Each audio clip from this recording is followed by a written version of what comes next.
I'm very pleased to invite Professor David Laibman, the worldly distinguished scholar, as a speaker for today's talk. David Laibman was born in 1942 and current emeritus professor of economics at City University of New York. David is also the editor of Science and Society, I think the worldly top Marxist journal, founded in 1936. Among David's books are Value, Technical Change, and Crisis, published in 1992, Capitalist Macrodynamics, published in 1997, and Deep History, published in 2007, and Political Economy After Economics, 2012, and Passion and Patience, published in 2015. He has also published many papers on Marxism and socialism, including the one published in Marxism 21. I think it is the Korean equivalent of Science and Society journal. For today's talk, David will present about alternative to capitalism, a model for models. David will present about 40 minutes. After that, we will have about 20 minutes or 20 or 30 minutes for questions and comments. Anybody who wants to talk, who wants to ask questions or comment on David's talk, please do that after Dave finishes his presentation. You can raise your hands and ask question or comment, or you can write your question or comment in the chat box in this Zoom platform after David's talk. David, welcome, and okay. You have a floor. Okay, thank you, Seongjin, very much. Well, we have a small group today, and I have to tell you what a professor of mine used to say, a Mexican professor in Guanajuato, Mexico. When a small group showed up to one of his classes, he would say, he'd raise his hands and he would say, menos bulto, más claridad, which is Spanish for menos bulto, más claridad. Now that's Spanish. You probably don't speak Spanish. Simply translated, less bulk, more clarity. So where a small group will get much greater clarity on the topic. It's a huge topic. And I want to mention that Science and Society, which is the journal that I've been associated with for, well, I hate to tell you how long, but I've been the editor for almost 40 years, is publishing the fourth in a series of special issues on the topic of envisioning socialism. And what has become, that will appear in April of 2022. That will be next year. And what has become the essential theme of those special issues is the idea that in that exact same phrase, socialism must be envisioned as a system. So I've begun to speak about systemic socialism. Now, in the classic Marxist literature, there was a distinction between utopian socialism and scientific socialism. The concept of scientific socialism, which I believe can be defended, but I think it raises a whole series of methodological and philosophical issues that I want to put to one side. But I want to begin by making this observation about the way people think about socialism today, the way the concept of socialism enters into consciousness. It is, first of all, what I call ameliorative socialism. That's a long English word. It basically means socialism to make things better, to make life better for people. And if you think of the philosophy of US Senator Bernie Sanders, or his counterparts in the progressive wing of the Democratic Party in the United States, that gives you a sense of it. And similar things exist in other capitalist countries, and there's a strong component of ameliorative thinking in the socialist theory and philosophy and ideology present in socialist countries as well. Now, on the other side of ameliorative socialism, there's the idea of speculative socialism. So I really like to put it as a sort of three terms, with ameliorative on one side, speculative on the other side, and systemic in the middle. And systemic socialism, which will be the topic of what I talk about today,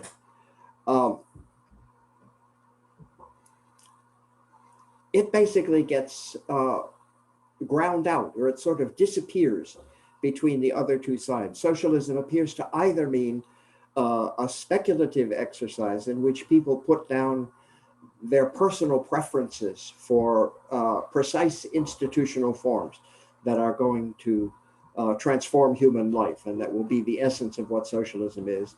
Or socialism dissolves on the other side into its ameliorative version, which is the general political philosophy of improving the lives of the vast majority of people, improving the lives of working people. Now, there's nothing wrong with doing that. That's what we were all about doing. We definitely want to accomplish. But what distinguishes the Marxist tradition in thinking about socialism is that socialism is a distinctive system, a system that can be distinguished from capitalism. It's not the same at its root. That is, it has core different social relations, core different systems of, I'll just call them systems of relations of production or social relations, so that it's a recognizable and qualitatively distinct system of organizing human life. Marx would have spoken about communism or communist society, and we use the word socialism to mean what Marx would have spoke of as the lower phase or the lower stage of communism. But since the early 20th century, the term socialism has come to be widely used for that lower stage. And here I come to my second major observation. The first one was the fact that systemic socialism sort of disappears between the alternatives, between the other ways of thinking about socialism. And the second is that if you think about socialism in any way as a system, what appears in the thinking of most people, now mainstream bourgeois philosophy and political ideology in Western countries, is this clearly applies. But what I'm going to suggest in a moment is that the same is definitely true for large swaths of the socialist, or let me just say post-capitalist world today. And that is this, that socialism is thought of as existing on a single spectrum. That is to say, socialism is thought about in binary terms. And binary means there are two alternatives. And the world in general, the world of socioeconomic possibilities is confined to that binary spectrum. Now, this is what the political right in Western countries, and a couple of decades ago, Margaret Thatcher in England was the symbol of this. Her famous expression, "There is no alternative." In other words, do not think in terms of basic alternatives because there's no such thing. There's just capitalism. But what did capitalism mean for Maggie Thatcher? It meant essentially the free market. So that if you're going to think about socialism at all, you'll have to think about markets at one end of a spectrum, you see, and completely unregulated individual behavior with interaction through, if there is a systematic force which unites the independent decisions of suppliers and demanders, that is what we in economics generally call markets. And on the other end of the spectrum, and that spectrum forms the binary choice, that you have, is central planning. So that if we're to think about what socialism could consist of, the fundamental question appears to be this essential binary choice, either markets and extreme decentralization at one side, and central planning and central coordination by a superior body, by a central planning body on the other. And those are the alternatives. And that, I submit, is the way most people in daily life, at least, again, I'll refer to my experience in the United States and in other countries of the capitalist West. That's the way people think about socialism. They think about socialism as existing mostly at one end of that spectrum. And the stereotype is that socialism is central planning. That's what socialism is. And socialism can be defined that way. So capitalism is equated with markets, socialism equated with central planning. Now, that those are the two extremes of the spectrum doesn't mean there are all sorts of spaces in the middle. And everyone is familiar with the Keynesian mixed economy, right? In other words, we have the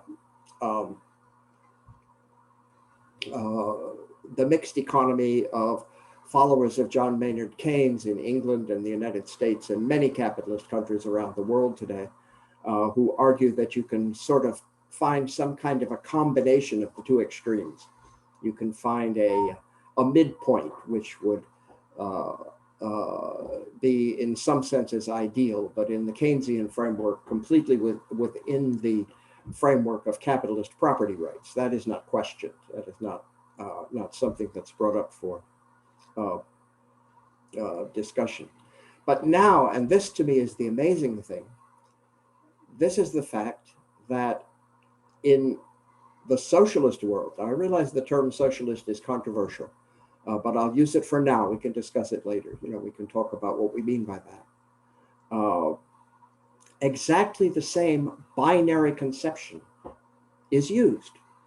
That is, we have the Cuban debate, for example, and there's a Cuban Party Congress coming soon, another one, and there will be a great deal of discussion of reform. What Cubans mean by reform is modifying the degree of centralization of the economy to a degree which will introduce forms of small-scale cooperative property, some private property, under suitable regulation, so that we somehow get the benefits of decentralization, competition, local initiative, the energy that is associated in this way of thinking with the market, you see. But we will not at the same time give up the enormous advantages of equality and stability and social control over the process of social development, and widespread participation, which are associated with the central pole of that spectrum, the central part of that spectrum. So this is the idea. Now that's Cuba. Cuba has what, 8, 9, 10 million people. Think of China, and the whole ideology of the mainstream ideology within the Communist Party of China today, as expressed in numerous publications. In the written version of the talk, I give some references to these things. Is entirely about reforming the Chinese economy in such a way that we can gain some of the advantages of the market, quote unquote.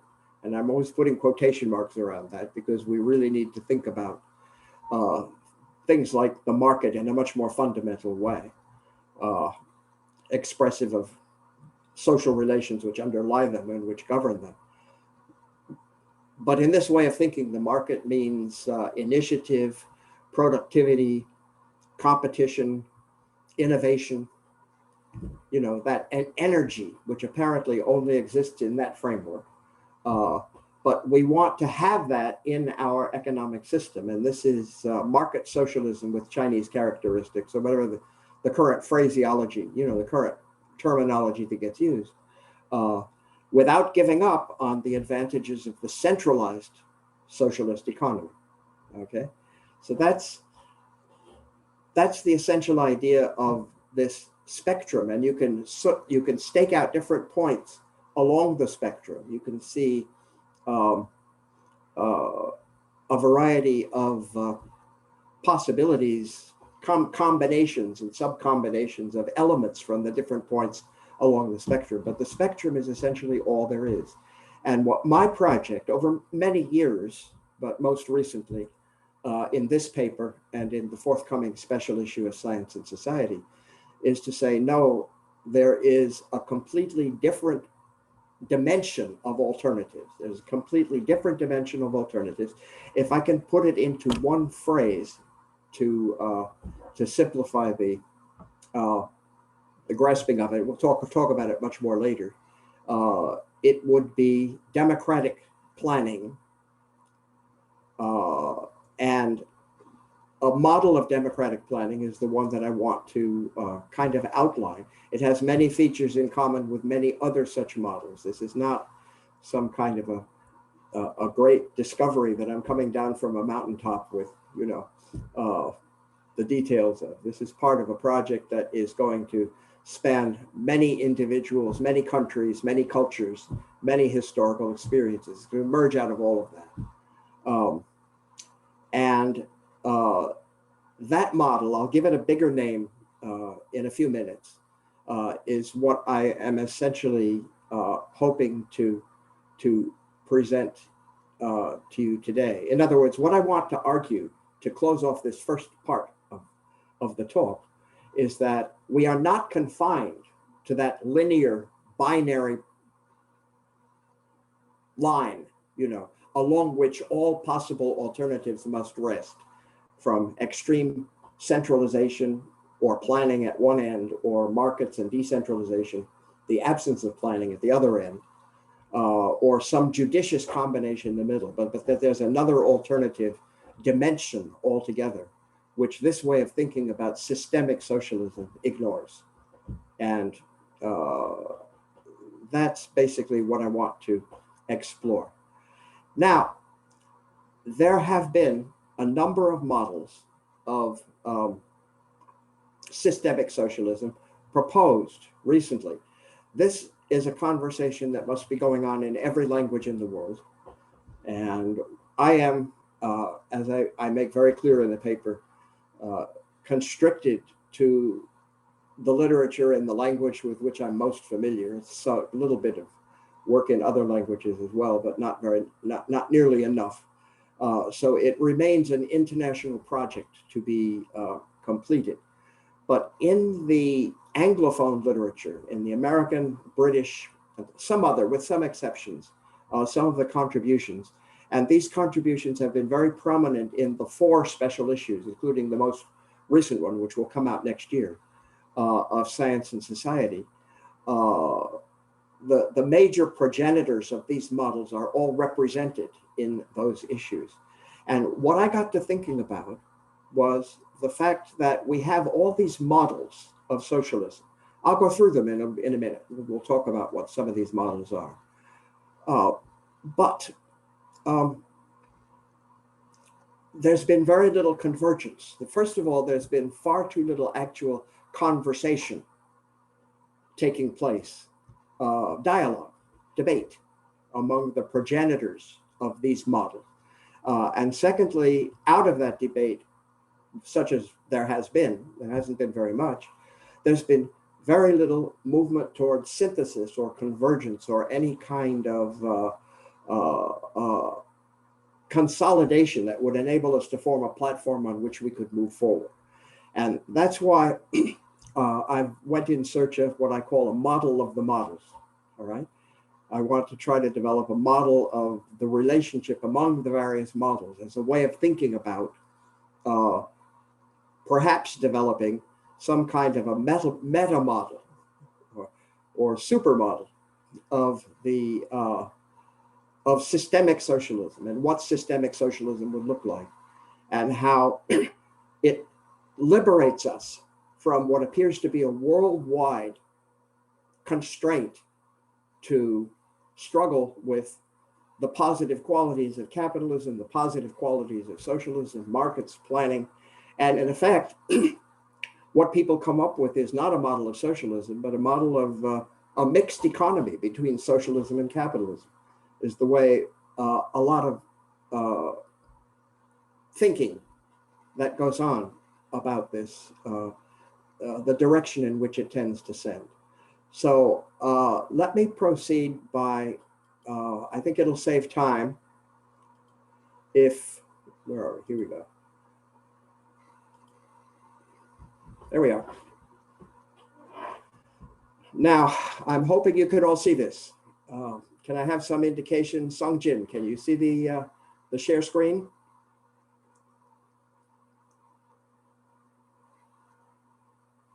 I can't hear you. Sound. Yes, we can see the screen. Yeah, I can. Okay, I just want to make sure. I want to make sure everybody can see what's here. Okay. Now, this diagram operates on the basis of two dimensions. All right. Let me show you the horizontal dimension. Horizontally, we begin over here on the left. Oh, and I learned how to You can. How to annotate. Wait a second. You can enlarge it. This. Does it need to be enlarged? Mine is large. I can see the whole thing. Let me see, annotate. And there's a, no, well, the thing I saw the other day, I don't see now. It doesn't matter. Anyway, I'll use this pointer and you to sort of indicate places on the diagram. Along the horizontal dimension, we move from quantitative on the left to qualitative on the right. So over here we have quantitative indicators. Things like profit rates, prices, are going to play a very large role in the model being proposed, okay? Way over here at the right extreme, everything is in terms of political criteria, negotiation, verbal exchanges among people, what my colleague Pat Devine calls negotiated coordination, all right? And that's one dimension of a two-dimensional diagram. Now, the other dimension is the vertical one. And at the top of the diagram, we have central organization. Central organization involves, of course, something like a central planning board, central planning. And at the bottom extreme, we have completely decentral organization. No central organization whatsoever. All right. So you have to try to think about what you would get if you combine a vertical position with a horizontal position, you know. And what we have in the box then are the extreme positions. First of all, we have the four corners of the box. 1, 2, 3, 4. You see, the four corners. Now, in addition to the corners, we have the positions along the edge, and those are extreme in one dimension, but not extreme in the other dimension. For example, this box here, never mind what it says in it, although you can read that, is halfway between quantitative and qualitative control. It uses both quantitative indicators and qualitative or political judgment relationships, politics in command, if you like. But it is up at the central end of the organization spectrum. So we can explore all of the possibilities going around. And I will go through them. I'm watching the time. I'm going to go through them very quickly. For example, if we start over here in the upper right corner, we have extreme central with extreme qualitative or political forms of organization. And in order to make the idea clear, what I've put inside the circle is politics in command, Lenin's one big factory, okay? You have a sort of a conception which really at this point has no takers. No one suggests this as a model for the way to develop socialism in the future, but it has a certain historical resonance in war communism of the period immediately following the Russian Revolution. in 1918 to 1920, that period of time. And Lenin did use the phrase, the society as one big factory, but to his credit, that phrase also would not apply to a major element in Lenin's economic policy contributions, which came a little bit later. And that is, of course, the new economic policy and the philosophy surrounding that. So this is just an idea. Now, these points, I'm pointing with my finger, obviously I can't do that. These points at the extreme corners of the figure represent extreme conceptualizations. Obviously, you could put circles elsewhere inside the entire box. In other words, you could go in the middle here, or you could go in the middle here, and you could find different shaded, qualitative. So that what we're doing when we put models into these extreme positions around the edges of the box, what we're doing is creating a sort of what Ricardo would have called a strong case, imagining an extremely exacting version, a very pure version of that thing. Okay, now if we stay on the top for a while, top of the diagram, over here on the left, we have one of the current proposals. And there's a very active and influential group of economists and computer programming who propose cybernetic central planning, is my term for it. Paul Cockshott and Alan Cottrell wrote a book in 1993 called The New Socialism. And they have other term for it, but essentially their idea over here is to take the free market millions of equations critique of socialism head on. Let's challenge them directly. They used to say, you can't solve millions of equations, and you can't solve millions of equations 20 times a day. So you can never capture all the nuances of the ever-changing mix of production possibilities and consumption desires that characterize a modern economic system. It might work in a small community of 200 people, but it can't possibly work in a modern economy. Now, the proponents of this alternative over here take that on directly. They say, not only can't you, but you can, and we can increasingly do it. And they are computer scientists. So their articles are full of technical computer science argumentation and model building to show that it's not only possible, for example, to invert a matrix with 50,000 or 100,000 rows and columns, especially when that matrix is relatively sparse, but that there are much more advanced mathematical and cybernetic techniques than matrix inversion for accomplishing these tasks. And they say it's central planning after all, that central planning got a bad reputation in the debates of the 1930s and later, among socialist theorists, that all of the talk about how it's impossible, it can't be done is false. It can actually be done. And so sort of opposite at the central extreme of the diagram, we have politics and command here, and we have cybernetic central planning here.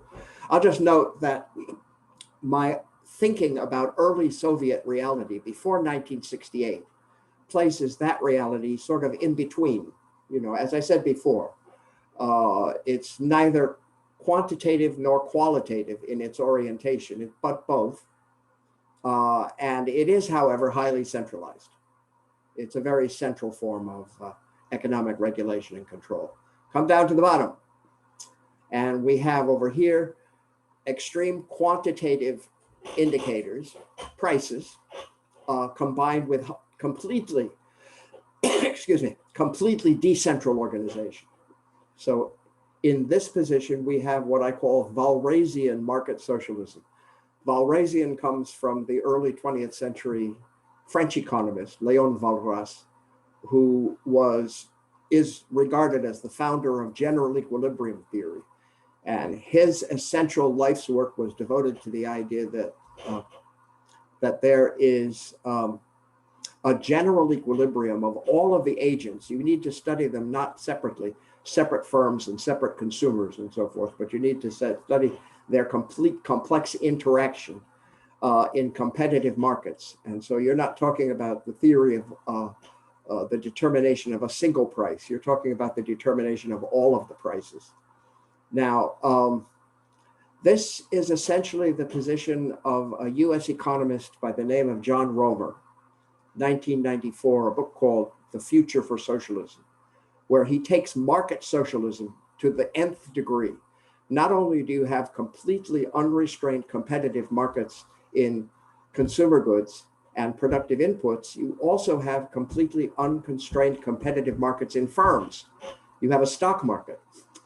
The only problems in Romer's view is that a market in firms will lead to accumulation of ownership in firms, differential ownership of productive assets. And that, in his work on value theory that he did in the early 1980s and beyond,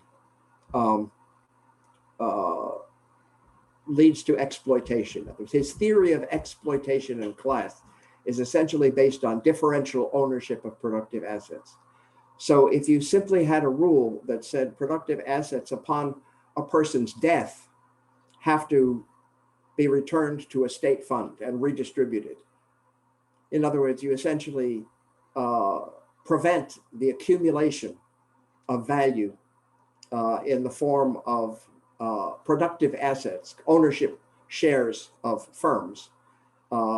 Then you have all of the things that socialists want, efficiency, equality, stability, and so forth and so on. But you don't have capitalism. You have a sort of a very pure market socialism.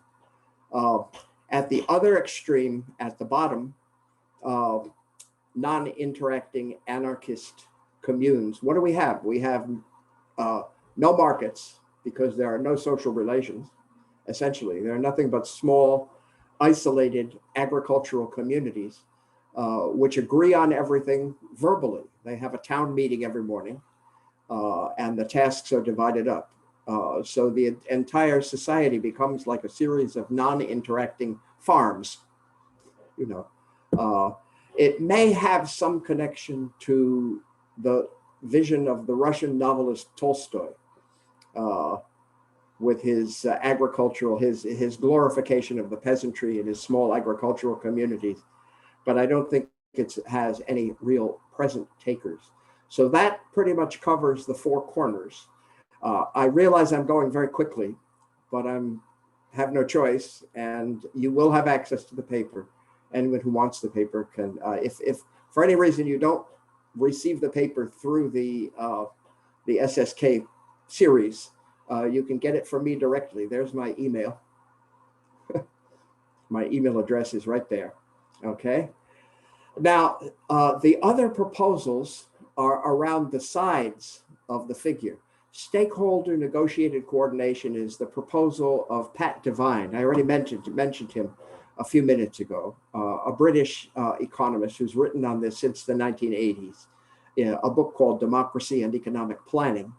And essentially, he argues that you can have some central coordination, you can have some decentral coordination. His model is somewhere in the middle in the vertical sense, in the vertical dimension, but it's essentially based on negotiated coordination. In other words, there's, aside from some rather general references to the subject of prices, there's very little about quantitative systems of coordination in it.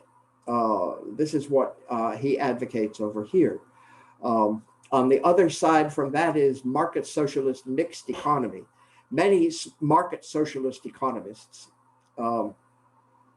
present day, and I think of David Schweikart from Chicago in the United States, with several books about this topic, where he essentially argues in very pragmatic terms that you need some central democratic control over investment and over long-term projects, things which are irreversible and indivisible in a model of a socialist economy, but that you should essentially rely on markets to do the most of the work of organizing economic activity, production and distribution. decisions should be made in market terms, okay? And that goes there. And finally, I'll mention at the bottom of the horizontal dimension, the bottom of the horizontal edge of the box, horizontal iterative planning is what I call the model of participatory planning put out by Robin Hanel and Michael Albert. These are two authors who worked together for a whole number of years, producing a whole series of books. And they're writing separately now rather than together. But this is essentially their point of view. And they are halfway between quantitative and qualitative. There's all sorts of qualitative interaction, political interaction within workers' councils, consumers' councils, workers' federations, and so forth. But their essential idea is that you will have iterative planning. Now, iterative means essentially a series of repeated steps in which participants in a planning process, for example, two organizations or even two individuals, interact with one another by putting forward proposals, having those proposals rejected, reformulating the proposals, and creating a kind of a back-to-back movement in a repeated series of interactions in which, hopefully, if this is working correctly, convergence takes place. It's a term from the planning literature of the 20th century, but we can appropriate it for now. Convergence means that in each round of negotiations between the two parties in an iterative process, the results are going to be closer and closer to what they were the last time. So you get movement toward a consistent plan where the different elements of the iterative process in terms of this model, it'd be workers' councils and consumer councils, come closer and closer to forming a consistent whole in which there's basically agreement of what everyone is going to do. Now, I wrote an entire article criticizing this conception, which Robin Hanel responded to, and I responded to his response. All of that is referenced in the article, which you can get by writing to me at this address. So I won't go into all of that. This little thing here, this little question mark, is my little suggestion that this model shares more in common with Walrasian socialism, market adjusted equilibrium, than these fellows would like to admit. In other words, they don't accept that characterization of what they are doing. But I really have to stop at that point because I want to go on and start to round this out. I'm watching the clock in terms of when I started speaking. Now you notice I put something right here in the middle. And it's almost as though this paper is going to end at the beginning, because the second half of my paper for Science and Society explains this in some detail. MDIC, multi-level democratic iterative coordination. I've been working on this idea and changing the terminology quite a bit as time goes on, but this is where it is currently, okay? Notice that I suggest that this model also corresponds to what I call late Soviet potential. There's a wonderful book put out by a couple of our colleagues in Moscow, Alexander Buzgalin and his co-author, whose name is now slipping my mind because I have these headphones on. And the headphones always make it harder for me to think. Kolganov, Andrei Kolganov, that's right. And many others. There are others who collaborate with this in this project. They put out a book recently with the title, The Soviet Union, The Unfinished Project. Unfinished Project, and I love that, the language of their title. Soviet Union Unfinished Project. Anyway, what is multi-level democratic iterative coordination? just very quickly, okay, just over some of these terms, and then the actual detailed description of the model will have to wait for another occasion. Coordination is a word that I'm trying to substitute for planning, because I think we need to, the word planning does double work. It means coordination of economic activities in the present, and it means all of the systematic thinking that goes into building the form of society in as it will appear in the future, not just its physical form, but its social form. In other words, where will factories be located? Where will housing be located? What will we do about the environment? What will we do about sustainability? All of the things that Patrick Bond talked about last time. That is an important aspect of what socialist planning should encompass. And what I'm really talking about is something a little bit more narrow. Coordination, okay? Multi-level, that's the M. Now, it's multi-level in the sense of some kind of a hierarchical structuring with central planning, intermediate bodies, local planning, perhaps all the way down to individual teams, work teams within enterprises or workers' councils, so that there can be many levels in the planning process. It's these levels that Robin Hanel and Mike Albert in this box over here question. In other words, they have been concerned to be at the lower edge of my box, right? Because they fear the dangers that can accompany the formation of higher level and lower level bodies in a planning sequence. They fear the abuse of authority, the degeneration of authority into authoritarianism, the degeneration of bureaucracy into bureaucratism, the formation of elite and sub-elite, subaltern levels in the workforces and so forth and so on. They don't like that. And they question my model on that basis, okay? But I believe that the central level is absolutely essential, not only to pricing, but to microeconomic coordination decisions. And I think that the potential of that advantage of central planning comes out more and more. But multi-level also means fundamentally that there can be no central planning without very active and coordinated decentral planning as its complement.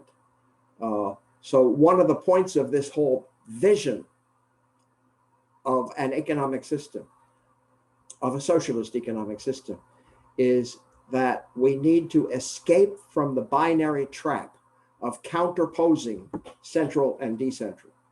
We need to see central organization and decentral organization. So that's why this is in the middle, between the top and the bottom on the diagram, as being each being essential for the existence of the other, and making the other, enabling the other to reach its full potential. Okay, so that's the meaning of multi-level. Now, iterative, that's the I. All I'll say about that, I've got about 2 minutes now. All I'll say about that is that it's the same concept of iteration, but it involves essentially the planning involving both central and decentral activity in the formation of plans. So enterprises form plans, their own plan. They're like a workers' council. They meet, they have representative democracy, they have some direct democracy. All of this is part of it. And that involvement at the local level results in a detailed plan of the enterprise's activity for a forthcoming period. The only problem is, of course, the enterprise doesn't know what other enterprises are doing.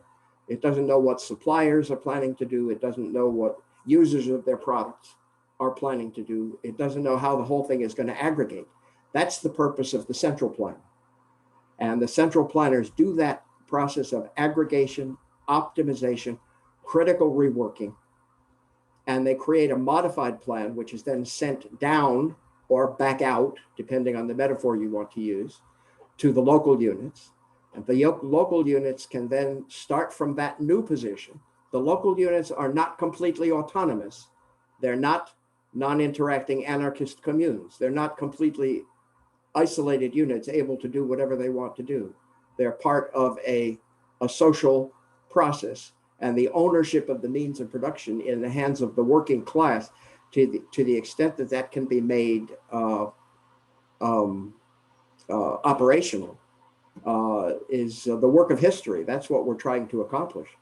And so that's the iterative component, you see. And it basically answers a fundamental question which non-socialists should be asking us when we say we want democratic planning. They would say, well, how can it be both democratic and planned at the same time? I mean, if it's going to be planned, it has to be fashioned according to some will, right? When an artist plans to paint a canvas, she doesn't just slap paint on it randomly. She has an idea of where it's going to go. Similarly with planning. And so how can you have democratic planning? Seems to me you could only have one or the other. The answer is the iterative conception. The answer to the question posed to us is that it's a continual process of iteration, which draws people, larger and larger numbers of working people, into planning, not only at the local level, but also at the central level.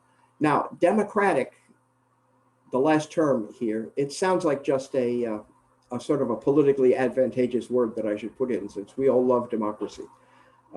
It isn't. It has a very specific role, and I've been talking about it already to some extent, that none of this can work without new whole qualitative levels of democratic functioning at the level not only of the narrow political process, the way those are separated in capitalist societies, but at the level of the political economy, the socioeconomic process as well, must be profoundly democratic. And the whole conception rests upon the idea that everything can't be done at a single moment in time simply because we decide we want to do it. We have to know we have laid the foundations for it.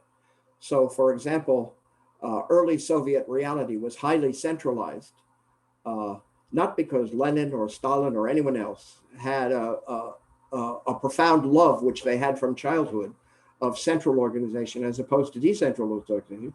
Simply the fact that there were very few cadre, there was very little literacy, there was very little means of communication. The things you need to create an iterative, interactive socialist economy did not exist.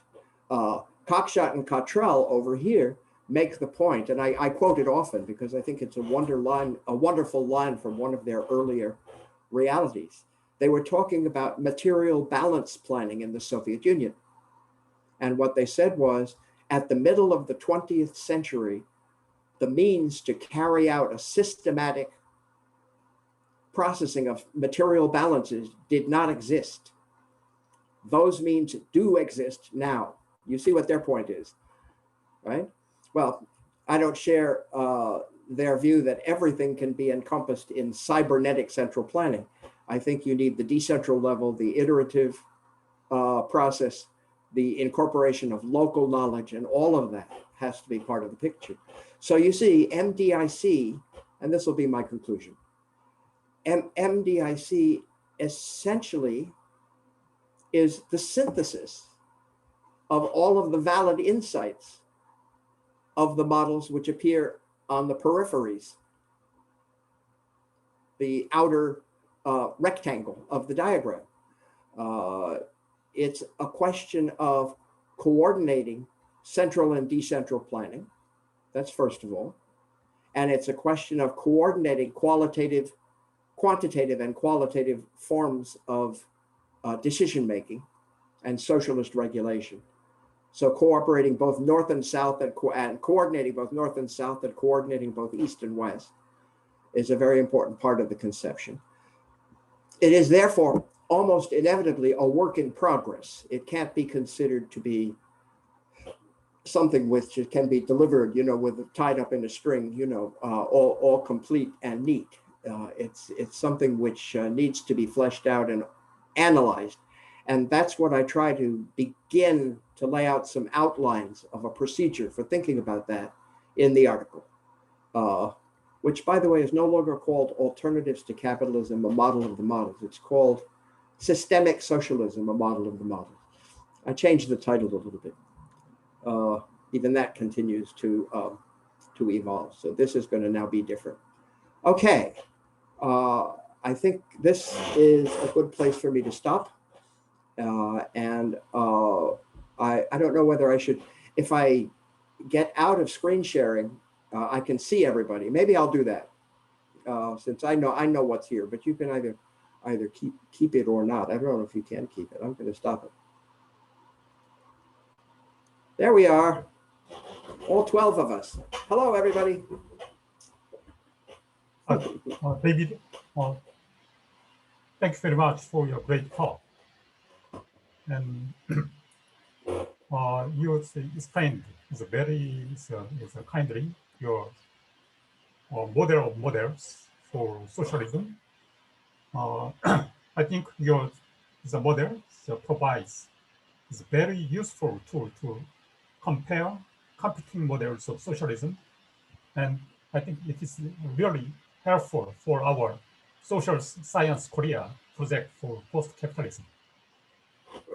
Especially, I found your attempt to synthesize all the existing models of socialism in your multi-level democratic iterative model. So it's a coordination model. So it's a thought-provoking. It's just excellent. So now we open the discussion. You can raise your hand and ask question or comment, or you can write, as I wrote, your question or comment in the chat box.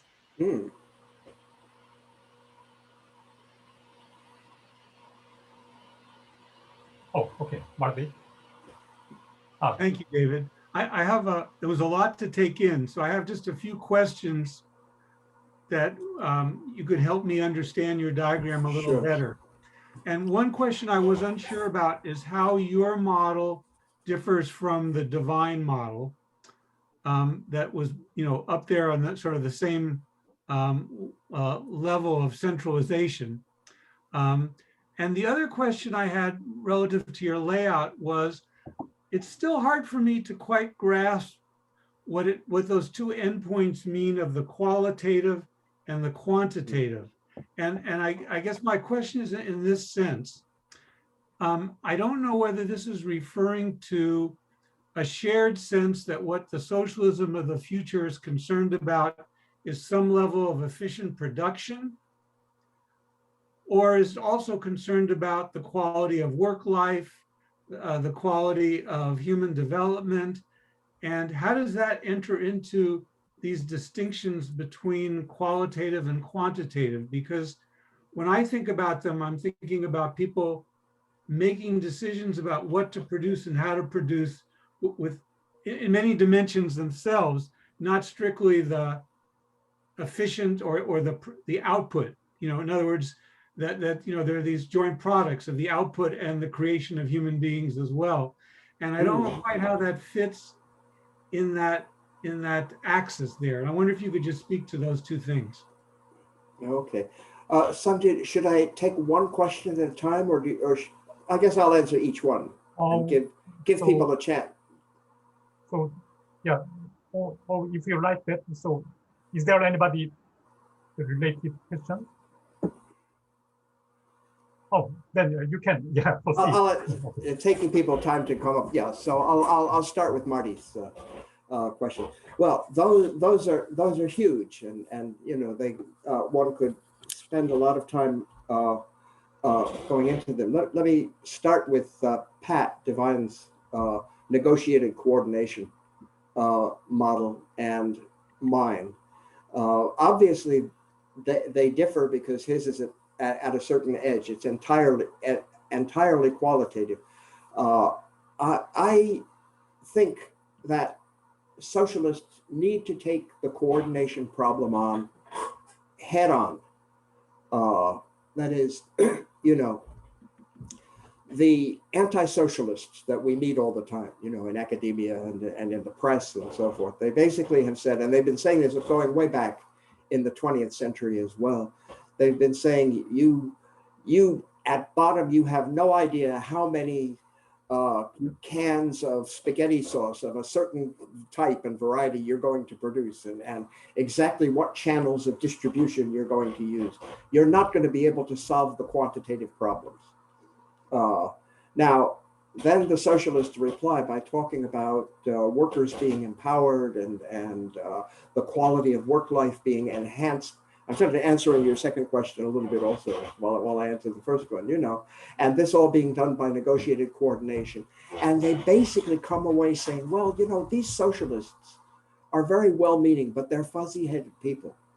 They're not serious, And I encounter this all the time. When I was in Cuba some years ago for a conference at the University of Havana, I discovered that there was a Department of Development and there was a Department of Micro and Macroeconomics.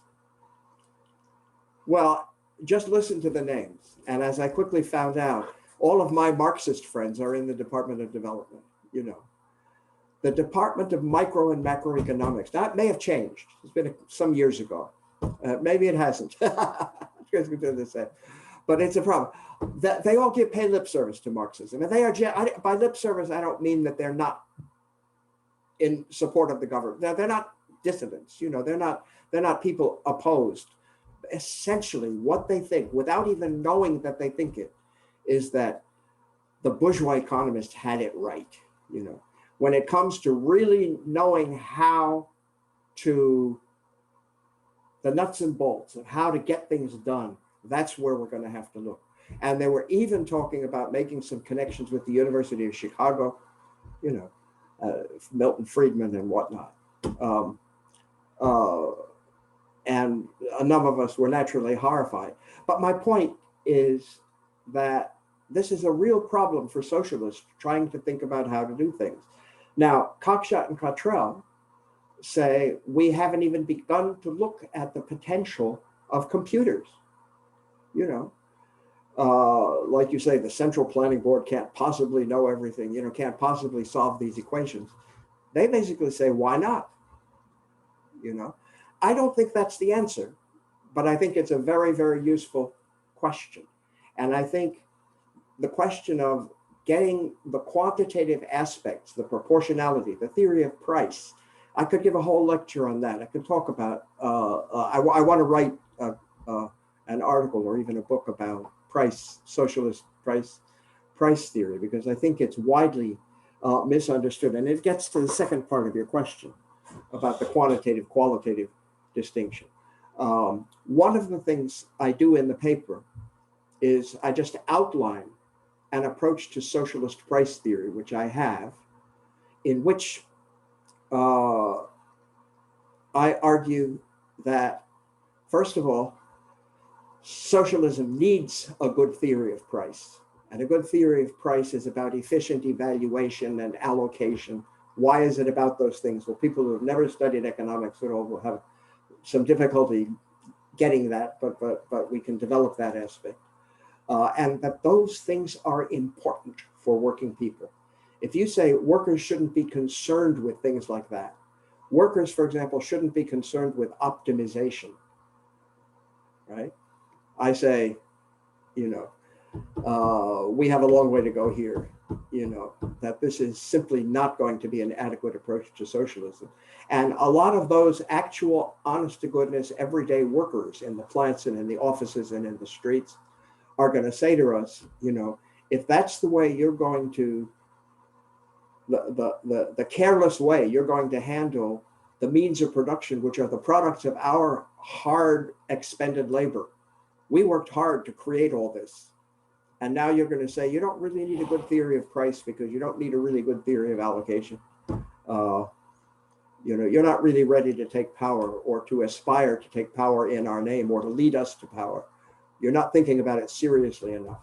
I have this argument with my fellow socialists all the time. So that's part of the idea of the quantitative dimension being an essential component, which is a way in which I think I differ from Pat Devine. But he probably would have a different way of putting it if he were here. And you know, you know how that is. It's just hard to get. I'm trying to begin to contribute to the process of getting the swords to cross, getting the different positions within thinking about socialism to talk to one another, so that we can begin to develop a unified project. Well, thanks very much for your questions and kind answers. So, is there anybody for comments or questions? Oh, in the meantime, yeah, I wrote some questions for you in the chat box. Yes, I see. Yeah. I'm trying to read them very quickly. Digital socialism, luxury communism. Yeah, Bastani. What else have we got? Yeah. So you can, yeah. May I read it, or you can? So you all can read. Well, I'm reading it, but I don't know if everybody is going to be able to read it. I suppose they can. Yeah. Democratic socialism. Yeah. So. Shall I talk about it, or do you want to summarize? Oh yes, yeah. Although I agree most of your points, I would like to raise some questions for just for discussion. First, I agree your central question regarding organization and regulation in designing the systemic socialism. However, as for your attempt to unify all the conflicting models in your MDIC model, I think we had better promote more plurality in envisioning the post-capitalist future rather than pursue the unity. That's what you think. And second thing, you seem it's related. It's already covered by Marty's question. You seem to put some models in the extreme position more than the authors of the models would admit. For example, Parekon model also includes some high-level organization like it's iterative, it's facilitating, IFT, this type. IBF. Yeah. And all negotiated coordination model is the Pat Devine. It also includes some quantitative regulation like Trappian price equation. And third point is some of the models you listed, especially work communism or market socialism. I think they do not fit with the Marxian concept of socialism from below. What you think? And fourth, okay, you did not include the recent attempts to construct systemic socialism like fully automated, luxurious communism, with Bastani or digital socialism. So I mean, Daniel Saro in your model of the models. I will appreciate if you could comment on these recent attempts.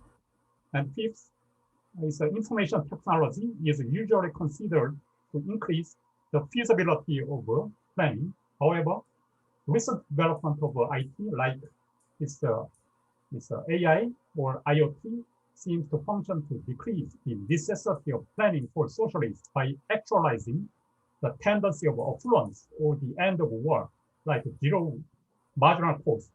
Indeed, recent discourses on post-capitalism, as I mentioned, is a fully automated luxurious communism, do not put much importance to the issue of planning.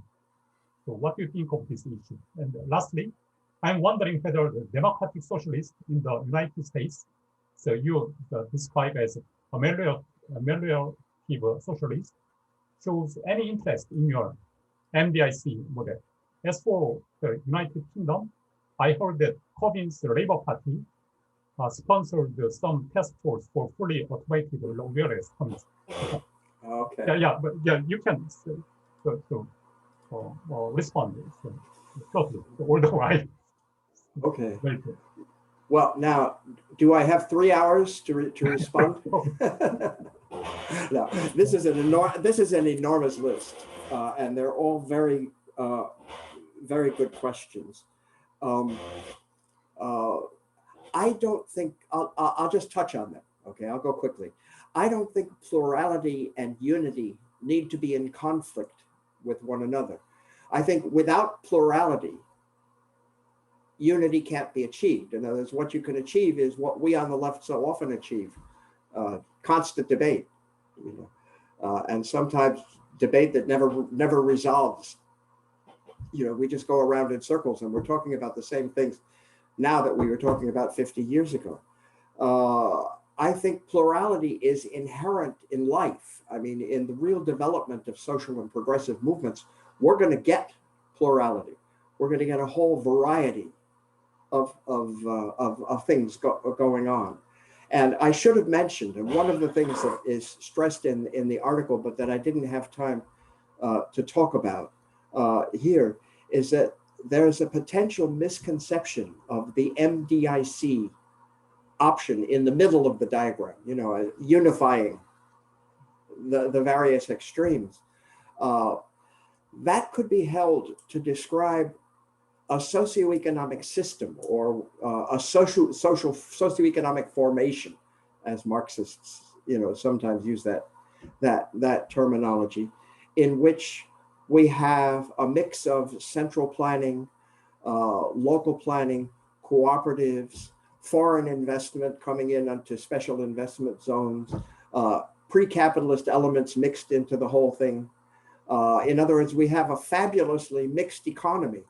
That is what we have in practically every country in the world today. That is what characterizes China, right? We have this enormous mix of new domestic capitalist enterprises, which are not as totally victorious as some people on the left think they are, but they are certainly present, and they're certainly an issue. We have central planning. We have central administration, which is not the same thing as central planning within multi-democratic, multi-level democratic iterative coordination kind of conception. But that kind of bureaucratic centralized administration goes back thousands of years in China. And it goes back a certain amount of other periods of time, in other parts of the world and other things. So plurality and unity are not alternatives. They're not a choice that we have to make.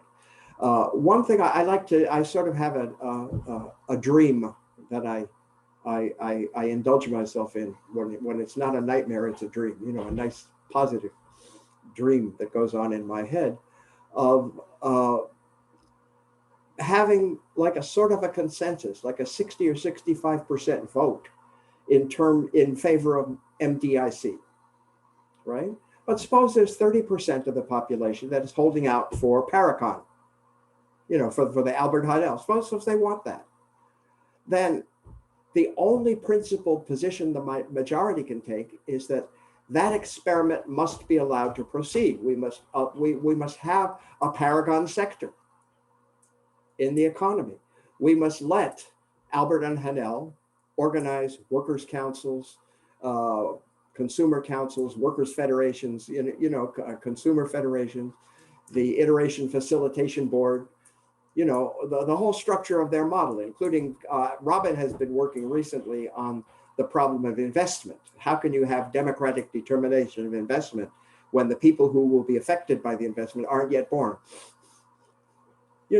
Those kinds of questions. And that socialist theory should give these serious thought. So, all right, that's on the one. Yes, I know Pat Devine talks about incorporating SRAFA prices in his model, right? But he doesn't. He talks about them and then he forgets about them. He does not really do it. Incidentally, what I want SRAFA's prices are the classical prices or the prices of production roundly considered in Marx the basis of socialist valuation, or should it be direct plus indirect labor values? I have a simple answer to that question: neither. I have a concept of social reproduction prices, which I believe transcends that distinction and certain other ones. So yeah, now the other thing is that Paracog, of course, it's very quantitative. Robin Hanel comes from that tradition. He comes from the tradition of economic theory. He is an economist, and he essentially has a process whereby they don't call them prices. They give them a very complex name.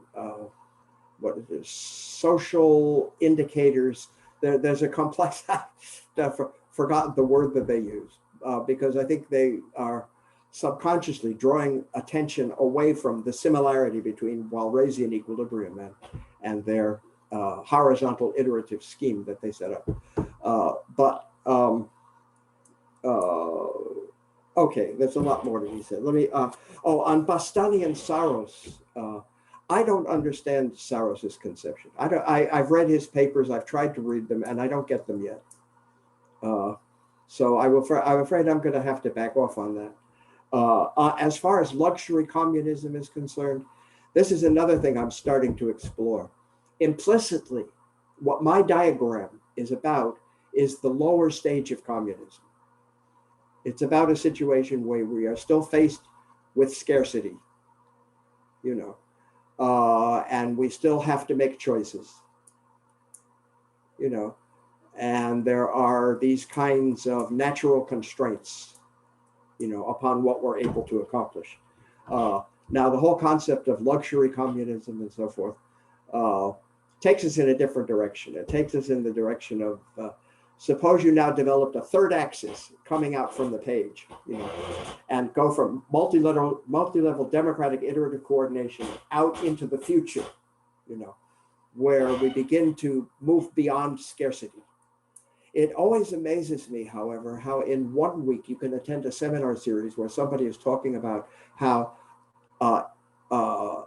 IT is going to take us completely out of scarcity and we're going to have abundance and they're going to have to be no more need to make any choices. And then the next week you come back to the same seminar and it's Pat Bond talking about how the world is coming to an end and how we're reaching tipping points, which we will never recover from. So somewhere between those extremes, I suspect, is where the truth lies, you know, that we can try to discover it.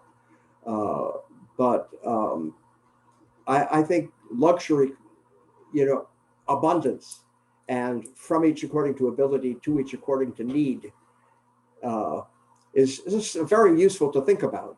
You know, it's an area of theory that we should explore, but it takes us beyond the framework that I'm initially proposing. So I think I've also covered the point about information technology, the end of work. You know, I think that's kind of been touched on. So. Well, thanks very much for your responses. Yeah, I got your points very well. Oh, wait. Marcel says the greatest luxury is time. Yes. If we only had more time to. Oh, yes. If you don't have any question, then I think it's time is almost to close. So, Okay. Then okay. So David, do you have any last words to talk? Or, yeah. No, only that I've been working on this all my life, and I feel I'm just at the very beginning. That okay. We have a lot more to cover. David, thank you very much. Yeah, again, for your great talk, and especially for sharing your ideas that were published in your forthcoming article in Science and Society. So we really look forward to your that article too. And thank you. And this Social Science Korea talk will continue. So thank you very much for all of you for attending and for also posing the questions. And I will also appreciate if all of you could join the Thursday talk. It's Martin Hart Landsberg's talk on green Oh, yeah. here. So if you are available, then I will be. yeah. Thank you very much again. Okay. Thank you. Thank you.